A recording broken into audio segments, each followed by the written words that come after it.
और कैसे हैं आप लोग? आशा है सभी अच्छे होंगे। देखिए, अभी झारखंड में जो समय चल रहा है इसमें अभी जेपीएससी का विज्ञापन तो आया नहीं है। अभी जो है आपका जेपीएससी का विज्ञापन आया नहीं है, विज्ञापन आपका नहीं आया है। उम्मीद है कि आपका 20 से 25 दिन के अंदर विज्ञापन आपका आएगा।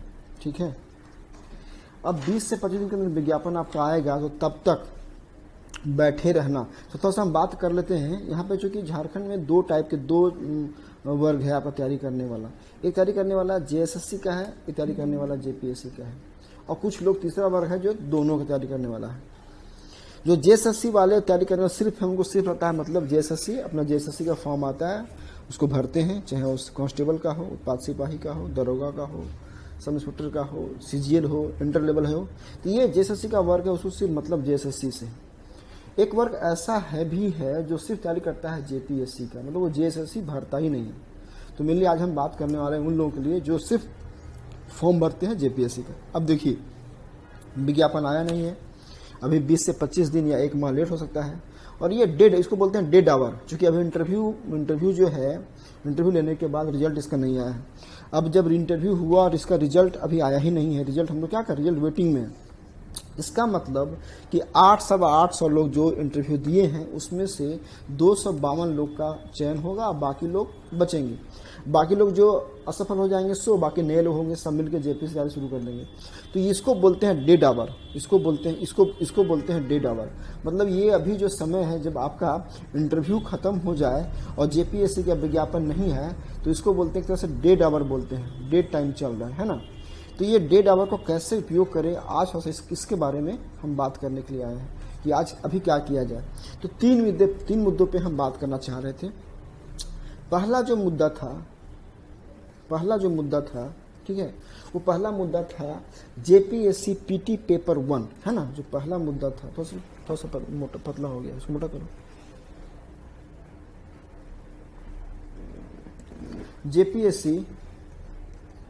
जेपीएससी जो पीटी पेपर 1 है ना, पीटी पेपर 1 है, इसका जो पार्ट है मिसलेनियस, इसका पार्ट है मिसलेनियस। तो इस पे हम बात करना चाह रहे थे, पहला। दूसरा मुद्दा है सीएनटी और एसपीटी एक्ट जो आपका है, सीएनटी एसपीटी जो एक्ट है, तो उस पे हम बात करना चाह रहे थे। सीएनटी एसपीटी जो एक्ट है उस पर बात करना चाह रहे थे। और तीसरा जो है आपका सी है, वो हम बात करना चाह रहे हैं जो प्रीवियस ईयर के पूर्व के जो 5 साल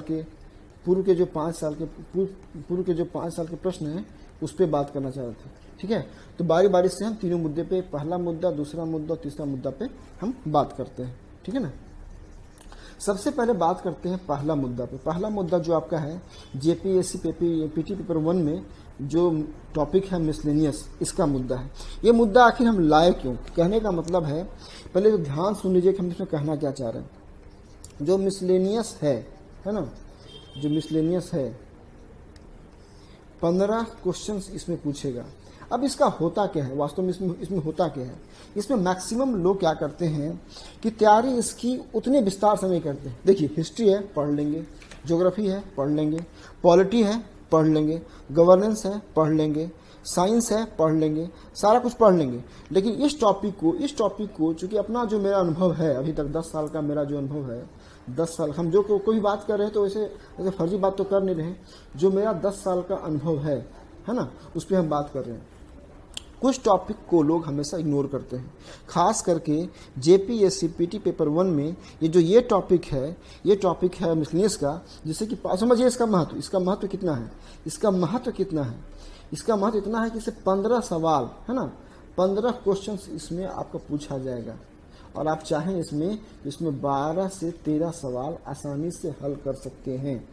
लेकिन इसमें प्रॉपरली क्या होता है कि कोई काम नहीं कर सकता है। ठीक है, इकोनॉमी पे काम कर लेंगे, साइंस पे काम कर लेंगे, झारखंड पे तो काम कर लेंगे, करंट पे खूब काम करेंगे। हम देखते हैं, अब देखिए करंट करेंट अफेयर्स में भी आपका 15 क्वेश्चन है, 15 क्वेश्चन करंट में है, और यहाँ भी 15 क्वेश्चन है। लेकिन आप ध्यान दिए होंगे लोग 90% समय लगाते हैं किस में, 90% समय लगाते हैं किस में, करंट अफेयर्स में, और ये जो मिसलेनियस टॉपिक है इसमें टाइम लगाते हैं 10% में।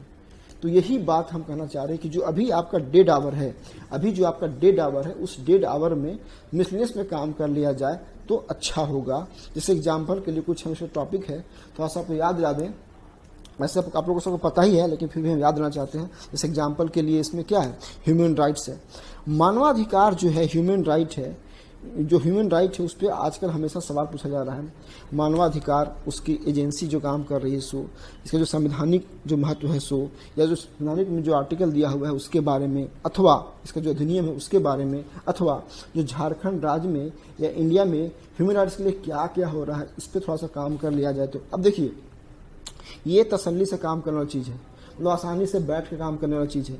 और जेपीएससी का जैसे विज्ञान, अभी एक बात और जान लीजिए अभी कि अभी क्या हो रहा है, जेपीएससी का विज्ञान आते हैं इतना हड़बड़ी में लेगा पीटीएम मेंस, क्योंकि लोग इतना दबाव सरकार पे है। आप देखे होंगे कि जेपीएससी का मेंस लेने के बाद तुरंत रिजल्ट निकाल दिया, इंटरव्यू करा लिया। इसका मतलब संदेश साफ है कि अब आपको अच्छे से बैठ के तसल्ली से तैयारी करने का समय नहीं मिलेगा। अब ह्यूमन राइट का मुद्दा पढ़ने के लिए इतना टाइम किसी के पास नहीं, खोज खोज के पढ़ते कहीं जगह मिलेगा नहीं, ठीक है ना। दूसरा टॉपिक क्या है, दूसरा टॉपिक आपका है इन्वायरमेंट। तो इन्वायरमेंट में वही हाल है, इन्वायरमेंट में वही हाल है, इसमें अलग से बहुत इन्वायरमेंट इकोलॉजी का टॉपिक अलग से पढ़ना या टाइम देना, या फिर या बात हो क्लाइमेट चेंज का, ठीक है ना, बात हो क्लाइमेट चेंज का, या बात हो बायोडाइवर्सिटी का, ये सब टॉपिक क्या होता है, इस टॉपिक में तसल्ली से पढ़ना चीज़ है, हड़बड़ी में तो नहीं हो पाएगा। तो हड़बड़ी में आप क्या करते हैं, करंट अफेयर्स पढ़ लेते हैं और बाकी सब टॉपिक इग्नोर करते हैं, ठीक है। तो इसको आपको अच्छे से काम करना चाहिए, चाहे वो टॉपिक इन्वायरमेंट का हो, क्लाइमेट चेंज का हो, बायोडाइवर्सिटी का हो, कॉन्फ्रेंस ऑफ पार्टी का हो, सीओपी का है ना, कॉन्फ्रेंस ऑफ पार्टी का हो, ये सब से सवाल हमेशा आता ही आता है और सवाल आएगा ही आएगा। तो इसको अभी तसल्ली से काम करना चाहिए। ऐसे हम भी प्रयास कर रहे हैं, इसका मैटर अलग से हाथ से लेके बना रहे हैं, ठीक है। एक हफ्ता मैटर आप लोग को मिलना शुरू हो जाएगा, ठीक है, एक हफ्ता मिलना शुरू हो जाएगा। 9871 का जो नंबर है, 9871 230 और 795 है, इस नंबर पे आप मैसेज करके जुड़ सकते हैं, क्योंकि हम एक नया ग्रुप बना रहे हैं। देखिए, पहले जो थे जो हुआ सो हुआ, लेकिन अभी अब जो जेपीएससी होगा वो जेपीएससी बहुत तरीके से होगा और सिंसियर टाइप से होगा। तो आप लोग चाहे तो इसमें जुड़ सकते हैं इस नंबर से, और इस नंबर पे आपको मटेरियल बहुत सारा चीज़ मिलेगा। नेक्स्ट टॉपिक आपका इसमें है अर्बनाइजेशन। तो अर्बनाइजेशन टॉपिक जो है वो टॉपिक बहुत महत्वपूर्ण टॉपिक नहीं है, इसको छोड़ भी सकते हैं, सब टॉपिक पे आप जान नहीं लगाना है। इस टॉपिक पे उतना सवाल नहीं आता है, आया तो आया नहीं होगा। इसके बाद आपका टॉपिक है स्पोर्ट्स। स्पोर्ट्स टॉपिक जो है ये बहुत वेरी इंपॉर्टेंट है। स्पोर्ट्स में सवाल आना ही आना है, खास करके आप देख रहे हैं झारखंड से, झारखंड में चाहे आर्चरी हो, चाहे झारखंड में हॉकी हो, चाहे झारखंड में फुटबॉल टीम, अब बहुत सारी गर्ल्स यहाँ पे नेशनल पे या विदेश खेलने जा रही हैं। तो स्पोर्ट्स में आपको अच्छे से काम करना चाहिए। ये सब टॉपिक जो है सो आसानी से आराम से नोट्स बना करके रखने का टाइम है, मतलब कि टाइम अभी है, अभी आप कर सकते हैं। और जब एग्जाम हड़बड़ी रहेगा तो इस सब टॉपिक पे काम आपका नहीं होगा। उसके बाद आपका टॉपिक है, नेक्स्ट टॉपिक अगर देखा जाए तो आपका डिजास्टर मैनेजमेंट है। अब डिजास्टर मैनेजमेंट सेम हम इसलिए टॉपिक उठाए हैं जान के कि इन सब टॉपिक में बहुत तेजी से आप काम कीजिएगा तो सवाल छूटने की संभावना रहेगी, और तसल्ली से काम कीजिएगा तो आप अच्छे से काम कर सकते हैं। नेक्स्ट आपका अगर देखा जाए तो ये आपका है पॉवर्टी एंड अनएम्प्लॉयमेंट। अब पॉवर्टी में क्या है, पॉवर्टी में साफ जान लीजिए कि इसमें भारत सरकार का और झारखंड सरकार का जो स्कीम चल रहा है कि कैसे गरीबी को दूर किया जाए, या जो स्कीम में मेन महत्वपूर्ण बात है उस पर मेन काम करना है, ठीक है। तो पॉवर्टी और जो अनएम्प्लॉयमेंट है ये आपका वहीं से तैयार हो जाएगा, स्कीम देकर के, ठीक है। ये नहीं पूछेगा कि किसको बोलते हैं पॉवर्टी, किसको बोलते हैं अनएम्प्लॉयमेंट, ये सब पूछेगा नहीं, है ना। अब जैसे अनएम्प्लॉयमेंट है, अब अनएम्प्लॉयमेंट की क्या परिभाषा है, जब हम सब्जेक्टिव की बात करते हैं क्या करते हैं, वैसा कोई भी व्यक्ति जो काम करने के योग्य हो, साथ ही साथ काम करने की इच्छा रखती हो, और यदि उस व्यक्ति को रोजगार नहीं मिल रहा है तो उसे हम बेरोजगार कहेंगे, उसका अनएम्प्लॉयमेंट करेंगे। तो ये बात सब्जेक्टिव का है, ये सब्जेक्टिव में यहाँ जेपीएससी पीटी में सब नहीं पूछेगा, कभी नहीं पूछेगा। तो साफ जो अनएम्प्लॉयमेंट का और जो पॉवर्टी का जो स्कीम है उस पर काम कर लिया जाए, चाहे सेंटर लेवल पे हो चाहे स्टेट लेवल पे काम कर लिया जाए, तो आसानी से आप इसको तैयार कर सकते हैं। और ये बहुत आराम से करने का चीज़ है। अभी डेड आवर है तो डेड आवर में इसको आप अच्छे से कर सकते हैं। नेक्स्ट आपका है, आपका अगर टॉपिक देखा जाए तो आपका है अवार्ड, है ना। अवार्ड का वही हाल है। अवार्ड में बहुत सारे अब नए नए अवार्ड आ गए हैं। झारखंड सरकार का भी कुछ नया अवार्ड आ गया है। भारत सरकार के साथ साथ बहुत सारी ऐसी छोटी छोटी एजेंसियां जो छोटे छोटे संस्थान हैं वो अवार्ड देते हैं, तो उस पर काम कर लिया जाए तो अवार्ड से भी सवाल आपका 100% पकड़, ये देखिए इस सब में अगर काम कर लीजिएगा ना तो 100% सवाल आराम से पकड़ लीजिएगा। नेक्स्ट आपका है, नेक्स्ट सबसे महत्वपूर्ण है, इसका हम विस्तार से बात करेंगे। विस्तार से क्या बात करेंगे, इस पर बात करेंगे जो यूएनओ है, यूएनओ और उसके साथ जो एजेंसी हैं, जो एजेंसी काम कर रही है, इस पर थोड़ा सा हम विस्तार से बात करेंगे। इसमें क्या होता है कि इसमें बहुत सारी एजेंसियां हैं। जैसे एग्जांपल के लिए देखा जाए तो यूएनओ है, देखा जाए तो आपका आईएलओ है, ठीक है ना, देखा जाए तो आपका डब्ल्यूएचओ है। अब यही देख लीजिए, यूएनओ का हेड कौन, किस कंट्री से, आईएलओ का हेड कौन, किस कंट्री से, डब्ल्यूएचओ का हेड किस कंट्री से। अगर कोई इंडिया का भारतीय मूल का कोई व्यक्ति वहां पे काम कर रहा है तो उस पर डब्ल्यूएचओ में या आईएलओ में, या आईएलओ का है ना, आईएलओ का कन्वेंशन जो रिसेंट कन्वेंशन है, सो या आईएलओ का रिकमेंडेशन जो रिसेंट रिकमेंडेशन है उसके बारे में। ये सबसे सवाल हमेशा आते रहा है कन्वेंशन से, रिकमेंडेशन से, चाहे वीमेन एम्पावरमेंट की बात हो, चाइल्ड लेबर का बात हो या अदर कुछ बात हो, जिस पर हमेशा आ रहा है।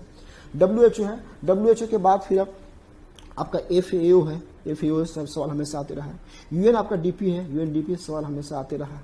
उसके बाद आपका यूनेस्को है, यूनेस्को का मुख्यालय, उसका हेड कौन कौन कंट्री, इसके लेटेस्ट कंट्री है उसके बारे में, ठीक है ना, ठीक है, यूनेस्को हो गया। अब आप क्या होगा, अगर देखा जाए तो वर्ल्ड बैंक है कि नहीं, वर्ल्ड बैंक है, वर्ल्ड बैंक से ही सब आता है। वर्ल्ड बैंक के बाद अगर देखा जाए, ठीक है ना, बहुत सारे इसमें है, इसमें जितना बोली यूएनसीएचआर है ना, जो ह्यूमन राइट का एजेंसी है, यूएनएचसीआर बोलते हैं उसको, यूएनएचसीआर है, ठीक है, आईएमएफ है, ठीक है ना, यूएनईपी है, बहुत महत्वपूर्ण संस्थान है यूएनईपी। इसके बाद तो ये सब संस्थान, जितने संस्थान हम बात करें, और भी बहुत सारा है, पूरा अभी हमको उतना याद नहीं है, इतना संस्थान है। इस संस्थान के बारे में अच्छे से काम कर लिया जाए। इस संस्थान का हेडक्वार्टर कहाँ है, इसके हेड कौन है, इंडिया का कोई भी है तो ज़्यादा महत्वपूर्ण रहता है, इसका काम क्या है, हाल में रिसेंट इसका एक्टिविटी क्या है, इसको थोड़ा देख लिया जाए। और ये सब कहीं नोट्स आपको अच्छे अरेंज करके नहीं मिलेगा, ये सब जो है सो अलग अलग किसी मैगजीन में या लूसेंट वाले में या कोई झारखंड की किताब है उसमें ये सब मिल जाए तो इस पर आप काम कर लीजिएगा तो अच्छे से होगा। तो ये जो है टॉपिक, इस टॉपिक को अगर आप काम कर लेते हैं मिसलिनियस, तो आपका 15 सवाल, 15 तो नहीं बनेगा, 15 तो सर हमें नहीं बनेगा, 15 का 15 बनेगा, लेकिन अगर 12 बन जाए, 11 बन जाए, भैया अगर 10 भी बन जाए ना तो भी आप समझिए बहुत बड़ा काम कर लेंगे। नहीं तो लास्ट में क्या होगा, 6-7 पे आके अटक जाएंगे और आपका कम से कम 4 से 5 सवाल का नुकसान हो जाएगा। ये मैं बहुत ही अनुभव से बता रहा हूँ कि वैसे टॉपिक में हिस्ट्री, ज्योग्राफी, पॉलिटी, साइंस सब लोग पढ़ते हैं रगड़ के, लेकिन जो इस टॉपिक है, इस टॉपिक पे ध्यान, हम बताए ना, कंपेयर किए ना, जो करेंट अफेयर का टॉपिक है वो करेंट अफेयर में लोग 90% टाइम देते हैं, और जो टॉपिक मिसलेनियस है उसको लोग 10%, है ना, 10% टाइम देते हैं। मेरे कहने का मतलब साफ है कि यहाँ पे कीजिएगा 90% टाइम दिए तो कितना, करंट में आप 15 में से 12 बना पाइएगा या 11 बना पाइएगा, यहाँ पे आपका 6-7 में सिमट जाइएगा। तो इसलिए थोड़ा सा इसको कर लेंगे तो इसमें आपका 4 से 5, यानी ओवरऑल बात कर रहे हैं, 4 से 5 सवाल का आपको फ़ायदा होगा। आपको पता है कि अभी एग्जाम में अगर 4 से 5 सवाल का आपको फ़ायदा हो गया तो आप समझ सकते हैं कि कितना बड़ा आपका फ़ायदा हो जाएगा। तो ये फर्स्ट टॉपिक था जिस पे हम बात कर रहे थे, ये टॉपिक था आपका मिसलेनियस का। सेकेंड टॉपिक आपका है CNT-SPT एक्ट है। तो इस पर हम बात इसलिए करना चाह रहे हैं कि CNT-SPT एक्ट जो है सो लास्ट आवर में सबसे नहीं हो पाता है। जो CNT एक्ट है और आपका जो SPT एक्ट है ये बाद में आपका नहीं ठीक से हो पाता है, और इसमें आपका 12 क्वेश्चंस है ना, 12 क्वेश्चंस आपका पूछेगा। तो इसमें मेरी राय है कि अभी मेरी राय है कि सिर्फ एक बार रीडिंग इसको लगा लीजिए। टेक्निकल जो टर्म है, एक बार इसको आप रीडिंग लगा लीजिए, है ना, रीडिंग लगा लीजिए, इसको पढ़ लीजिए क्या चैप्टर में कौन कौन सा, किस चैप्टर में क्या क्या टॉपिक है, किस अध्याय में, है ना, कितना, अच्छा जो आपका सेक्शन इसका है, जो इसका सेक्शन आर्टिकल है, जो इसका सेक्शन है, धारा है, उस धारा में कौन में क्या है। और खास टेक्निकल वर्ड, खास करके टेक्निकल जो इसका वर्ड है, ये टेक्निकल वर्ड जो है तो बहुत महत्वपूर्ण है। तो इसलिए मेरी राय है कि एक बार खाली इसको अभी रीडिंग लगा लीजिए, याद भले ना करें, याद एग्जाम समय कीजिएगा, लेकिन इसको पढ़ जाइए, रीडिंग लगा लीजिए। तो अभी क्या है ना, ये आपका 7 से 8 दिन में खत्म हो जाएगा। 7 से 8 दिन इसको पढ़ के निकाल लीजिए, 7 से 8 दिन या चाहे तो 5 दिन में इसको पढ़ लीजिए। एक बार इसको पढ़ लीजिएगा तो फायदा होगा मेरी राय से। क्योंकि जब अफरा तफरी का माहौल होगा, पीटी का मान लिया जून में निकाल दिया पीटी का विज्ञापन और जुलाई में एग्जाम ले लेगा, क्या कर लीजिएगा? इतना माहौल रहेगा अफरा तफरी की, इसको पूरा अच्छे से पढ़ के समझ के कॉन्सेप्ट मेमोराइज करना अपने आप में एक मुश्किल काम है। इसलिए मेरी राय है इसको आप कर लीजिए तो ज़्यादा अच्छा होगा। ठीक है। तीसरा मुद्दा था कि 5 साल का जो प्रीवियस ईयर का पेपर है, खास करके जेपीएससी पीटी का जो एग्जाम हुआ है उसको देख लिया जाए। ठीक है। तो प्रीवियस ईयर का पेपर है ना, प्रीवियस ईयर का जो पेपर है 4 से 5 बार का है ना, 4 से 5 बार का, या कहे तो 4-5 साल का। तो इसका फायदा क्या होगा? ट्रेंड मिल जाएगा आपको, ट्रेंड मिल जाता है। सवाल कहाँ से पूछा जा रहा है तो ट्रेंड का पता चल जाएगा आपको, ट्रेंड का पता चल जाएगा। बहुत लोग ऐसे होते हैं जो एग्जाम देके पीटी पास करते हैं, यहाँ तक मेंस पास कर लेते हैं। अभी रांची में जेपीएससी इंटरव्यू दे रहे थे बहुत सारे लोग, कम से कम 100+ लोग इंटरव्यू दिए हैं वहाँ पे मेरे पास।